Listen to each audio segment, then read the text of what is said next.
I want to start by acknowledging that as we sit here this morning, Ukrainians are showing such courage and resolve, fighting Russian invaders in their homelands. Ukrainian families fleeing indiscriminate bombings or taking refuge in subway tunnels, something Europe hasn't seen since the siege of London 7 decades ago.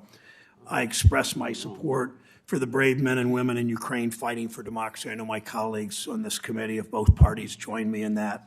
It's a Russian attack on democracy. It's only the latest terrible escalation of what has become one of the main goals of the Russian Federation, to attack and undermine democratic norms at home and abroad.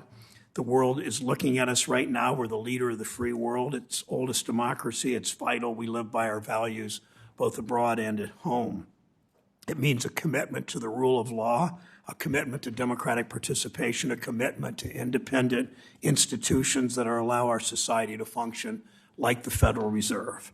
We created the Fed 109 years ago, I guess, an independent agency, as an independent agency outside of any political party's control, to be staffed with economic experts, not political cronies.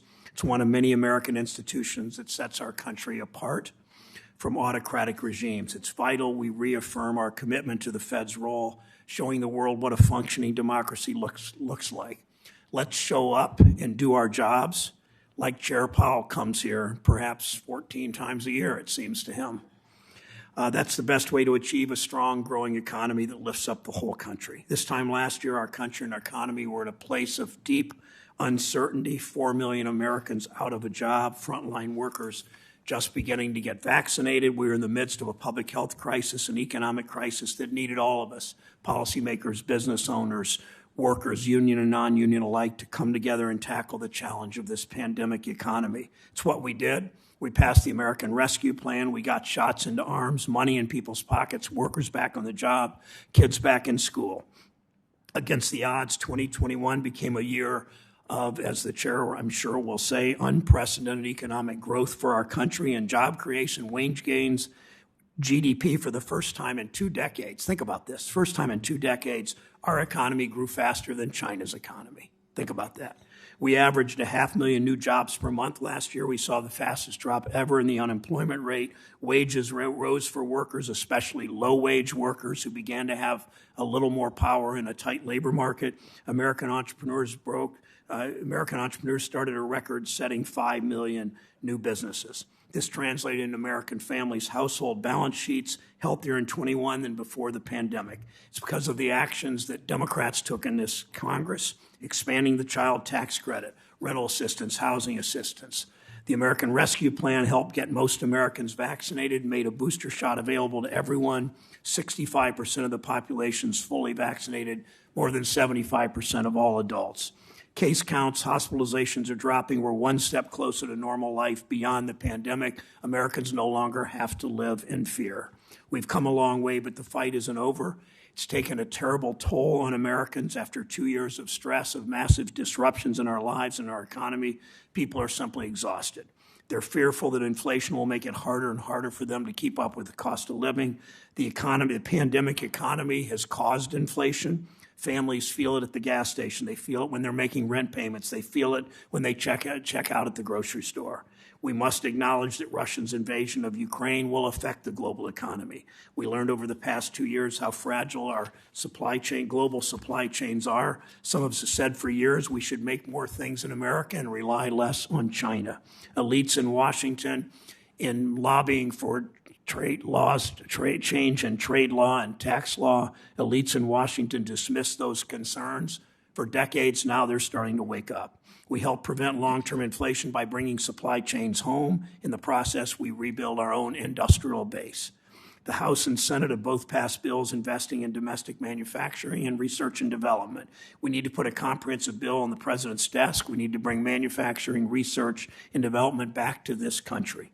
We're building the capacity to move goods faster and more cheaply with the bipartisan infrastructure bill. While most Americans report mixed feelings about the economy over the past year, they may have gotten a raise and a tax cut and have more in savings, while also being concerned, rightly, about rising costs. There's one group that did better than ever last year: America's large corporations. Corporations made record profits in 2021. They gave their executives and their shareholders a bigger slice of the profits than ever.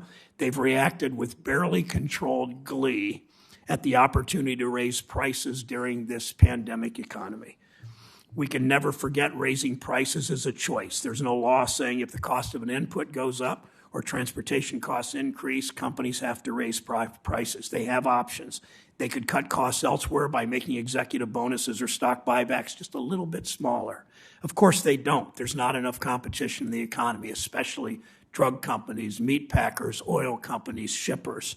From the meatpacking industry to the oil cartels, corporations don't face the fair capitalist free market competition we need to keep prices low and wages high. And when you combine current inflation with the expenses that have been rising for decades, drug costs, child care, housing, it's little wonder that many middle-class families in Nevada and Massachusetts and South Carolina and Alabama and Pennsylvania and Ohio don't feel stable. It will take all of us to lower these long-term costs, fight inflation, create an economy where hard work pays off for everyone, no matter who you are, where you live, what kind of work you do.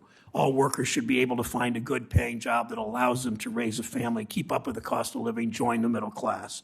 The Federal Reserve has the responsibility, as you know, Mr. Chair, to tackle inflation, to ensure we have a resilient labor market, a safe and stable banking system, an efficient and reliable payment system, and empowered local communities where consumers and workers and small banks and small businesses thrive. It's more important than ever that we have a full means 7 members, first time in a decade. You only have 4 now, as you know, a full Federal Reserve making those decisions. In a time of deep economic uncertainty where democracies around the world are threatened by authoritarian strongmen, we must ensure the Fed's operating at full capacity. We have an opportunity, Mr. Chair, as you know, and you know her well, to confirm one of the world's leading experts on cybersecurity in the financial system. Sarah Bloom Raskin chaired the G7 cyber expert group. We need her in that position now more than ever. All of us need to do our job to get her and the other 4 Fed noms confirmed. We must fill these positions so the entire team of decision makers can come together, assess the data, address the problems America faces. We have a chair pro tempore of the Federal Reserve, Jay Powell, here to deliver a biennial update on the Fed's actions to steer economic recovery. Chair Powell, thank you. Look forward to your testimony. Senator Toomey.